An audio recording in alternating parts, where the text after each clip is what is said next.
بسم اللہ الرحمن الرحیم۔ السلام علیکم ورحمۃ اللہ وبرکاتہ۔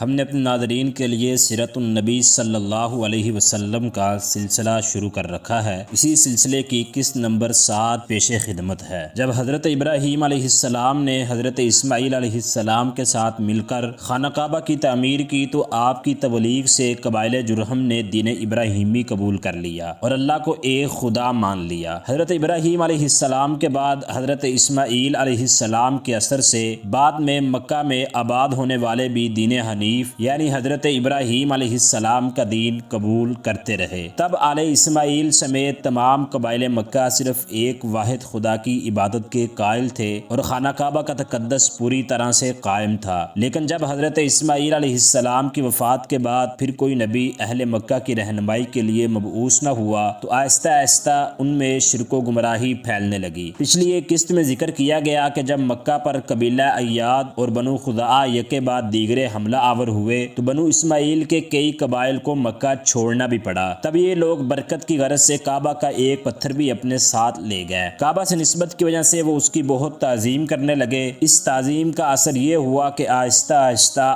آنے والے وقت میں ان کی آل اولاد نے خود اسی پتھر کو معبود مجازی کا درجہ دے دیا۔ اس طرح ان میں شرک رائج ہونا شروع ہوا۔ لیکن حقیقی معنوں میں عربوں اور خصوصاً اہل مکہ میں باقاعدہ شرک و بت پرستی کا آغاز حضرت ابراہیم علیہ السلام سے کم و بیش 2500 سال بعد ہوا جب بنو خزاعہ نے مکہ پر قبضہ کیا۔ عربوں میں بت پرستی کا آغاز کرنے والا قبیلہ خزاعہ کا سردار عمرو بن لوہی تھا۔ یہ شخص خانہ کعبہ کا متولی تھا۔ ایک بار جب وہ شام گیا تو وہاں اس نے لوگوں کو بتوں کی پوجا کرتے دیکھا۔ یہ کل 5 بت تھے جن کے نام ود، یغوث، سوا، یعوق اور نصر تھے۔ ان بتوں کو قوم نوح علیہ السلام پوجا کرتی تھی۔ یہ شخص وہاں سے ان کے بت ساتھ لے آیا اور واپسی پر ان کو جدہ کے ایک مقام پر دفن کر دیا۔ جب مکہ واپس پہنچا تو وہاں مشہور کیا کہ اسے اس کی تابع جن نے ان بتوں کا پتہ بتایا ہے جنہیں قوم نوح پوجا کرتی تھی۔ پھر وہ اہل مکہ کو جو پہلے ہی شرک و بت پرستی کی طرف راغب ہو چکے تھے